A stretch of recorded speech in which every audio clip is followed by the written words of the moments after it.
Hello everyone, मैं मिथुन सिंह स्वागत करता हूं आप सभी का। आशा करता हूं आप सभी बहुत अच्छे होंगे। बात करेंगे Vinoba Bhave BEd second semester के प्रीवियस ईयर क्वेश्चन पेपर की। पेपर आपका होगा pedagogy of biological science. Paper की संख्या है 8 और 19-21 का ये क्वेश्चन पेपर है। याद रखिएगा, 19-21 का ये क्वेश्चन पेपर है। पिछले 5 साल के जितने भी PYQs हैं आपको हमारे चैनल पे मिल जाएगा। इवन मैं कोशिश करूँगा कि 2 और साल के ऐड कर सकूँ ताकि आपकी तैयारी ढंग से हो पाए।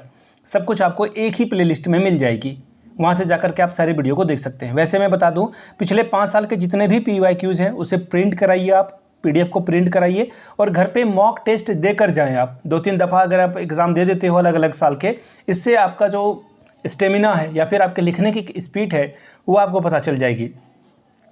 एग्ज़ाम में आप बेहतर प्रदर्शन कर पाएंगे और कभी भी टाइम मैनेजमेंट का शिकायत आप नहीं कर पाएंगे। एग्जामिनेशन हॉल से निकलने के बाद आपके चेहरे पे स्माइल आएगी कि आपने ठीक ढंग से समय रहते सब कुछ लिख दिया। पिछले 5 साल के क्वेश्चन पेपर की PDF आपको 49 रुपये में मिलेगी। दूसरी बात, 199 रुपये में आपको सजेशन मिल जाएगा। अब ये सजेशन क्या होता है सर? सजेशन यानी कि वेरी इंपॉर्टेंट क्वेश्चन जो एग्जामिनेशन में आ सकते हैं, VVI क्वेश्चन, वो आपको प्रोवाइड कर दिया जाएगा।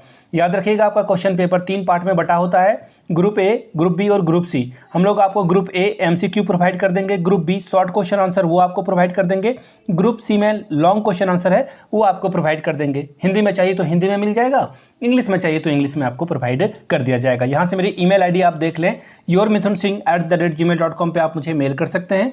इंस्टा पे अगर आप हो, डू फॉलो मी @imithunsingh। बाकी आप मुझे व्हाट्सअप कर सकते हैं 7979054474 पे। तो चलिए 19-21 के क्वेश्चन पेपर को देखते हैं किस तरह के सवाल पूछे गए थे। ये रहा आपका पेपर। यहाँ से आप देख पाएंगे 19-21 का ये क्वेश्चन पेपर है और पेपर में अगर आप देखोगे तो यहाँ पे आपको पेडागोजी ऑफ बायोलॉजिकल साइंस भी दिखेगा। फुल मार्क्स कितने का है? 40 का है। वक्त कितना था? 1.5 घंटे का वक्त आपको मिला था। अब यहाँ से देख लीजिए, क्वेश्चन पेपर आपका 3 ग्रुप में बटा हुआ है। ग्रुप A ऑब्जेक्टिव टाइप, वो पहले देख लेते हैं। 5 सवाल पूछे जाएंगे और हर एक सही जवाब के लिए आपको 2-2 नंबर मिलेगा। Who was the Pioneer of the taxonomy of teaching objectives? Hindi में पढ़ देता हूं सवाल। शिक्षण उद्देश्य के वर्गीकरण के जन्मदाता कौन थे? ब्लूम, BS ब्लूम इसका सही जवाब है। ये क्वेश्चन और भी अलग अलग वे में पूछा जा सकता है, उसके लिए अलग से एक मैं MCQ की वीडियो बना दूंगा ताकि आपको ब्लूम से या फिर जितने भी आपका मेथड पेपर बायोलॉजी का है वो आपको वहाँ पे मिल जाए एक ही जगह पे। अगला सवाल है, who was the exponent of a project method? Project method किसने शुरुआत की थी? किलपैट्रिक साहब ने। ऑप्शन ए आपका क्या होगा? सही हो जाएगा। आगे बढ़ेंगे क्वेश्चन नंबर 3 की ओर।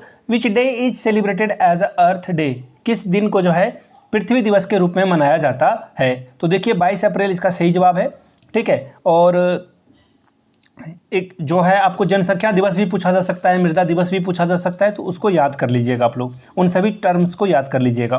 Question number D, which type of a teaching add is important in biological teaching? यानी कि जीव विज्ञान शिक्षण में किस प्रकार की शिक्षण सामग्री जो है इंपॉर्टेंट है? TLM की बात की जा रही है। ऑडियो ऐड पढ़ाओगे तो ज़्यादा अच्छा होगा, विजुअल पढ़ाओगे यानी कि चित्र वाला, वो ज़्यादा अच्छा होगा। तो देखिए, आप जब कंप्यूटर पढ़ाते हो या प्रोजेक्ट मेथड में पढ़ाते हो तो ऑडियो विजुअल दोनों इसमें जो है शामिल होगा। ऑप्शन नंबर 3 आपका सही हो जाएगा। Question number E, who had given the theory of evolution? विकासवाद का सिद्धांत किसने दिया था? लेमार्क ने? बिल्कुल नहीं, चार्ल्स डार्विन साहब is the right answer. Option number 2 is the correct answer. बात करेंगे ग्रुप B की। शॉर्ट सवाल पूछे जाएंगे आपसे, शॉर्ट क्वेश्चन पूछे जाएंगे। कितने? 2। 5-5 आपको जो है नंबर यहाँ पर मिलेगा 2-2 सवाल के लिए। पहला सवाल, discuss the nature of biological science. देखिए सवाल यहाँ से क्या पूछ लिया जाता है, nature and scope of biological science. कई बार ये कई दफ़ा ये क्वेश्चन पूछा जा चुका है। जीव विज्ञान की प्रकृति का वर्णन करें। Question number 3, what is the utility of biological science teaching? जीव विज्ञान शिक्षण की क्या उपयोगिता है, बताएं। Question number 4, throw light on merit and limitation of a problem solving method. समस्या समाधान विधि के गुण और सीमाओं पर प्रकाश डालें।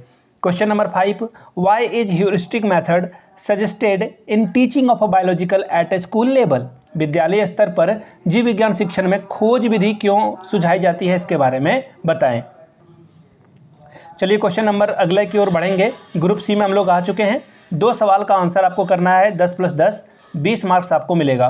पहला सवाल देखिए क्या है, describe the important of debate and discussion in biological science. जीव विज्ञान में वाद विवाद और विचार विमर्श के महत्व को बताएं। Question number 7, what is curriculum? Describe the point to be kept in view of the curriculum construction in biological science। पाठ्यक्रम किसे कहते हैं? जीव विज्ञान के पाठ्यक्रम निर्माण में ध्यान रखने वाले योग्य बातों का वर्णन करें। Question number 8, name 4 important method of teaching biology, which of them you will adopt in your teaching and why। जीव विज्ञान के 4 प्रमुख विधियों का उल्लेख करें, अपने शिक्षण में आप किसे अपनाएंगे और क्यों, इसके बारे में बताएं। Question number 9, what is the need of objective in teaching, distinguish between general objective and specific objective, यानी कि शिक्षण में उद्देश्य की क्या आवश्यकता है, सामान्य उद्देश्य और विशिष्ट उद्देश्य के बीच में अंतर बताइए। तो ये था आपका विनोबा भावे का पेपर बायोलॉजिकल साइंस 19-21 का पेपर। आगे आपको और भी पेपर बायोलॉजी का मिलेगा, डोंट वरी, चैनल को सब्सक्राइब कर लीजिएगा। वैसे मैं बता दूं, पिछले 5 साल के जितने भी PYQs हैं आपको 49 रुपीज़ में अवेलेबल करा दिया जाएगा। दूसरी बात, 199 में आपको सजेशन प्रोवाइड कर दिया जाएगा ताकि आप एग्जाम में बेहतर ढंग से लिख पाएँ। सजेशन आपको 3 ग्रुप में मिलेगा, ग्रुप ए, ग्रुप बी और ग्रुप सी। ठीक है, group A MCQ, group B short question answer और ग्रुप सी में लॉन्ग क्वेश्चन आंसर। यहाँ से मेरी ईमेल आईडी आप देख लें, yourmithunsingh@gmail.com पे आप मुझे मेल कर सकते हैं। इंस्टा पे अगर आप हो डू फॉलो मी @imithunsingh, बाकी आप मुझे व्हाट्सअप कर सकते हैं 7979054474 पे। वीडियो को यहाँ तक देखने के लिए आप सभी का बहुत बहुत शुक्रिया। Have a good day.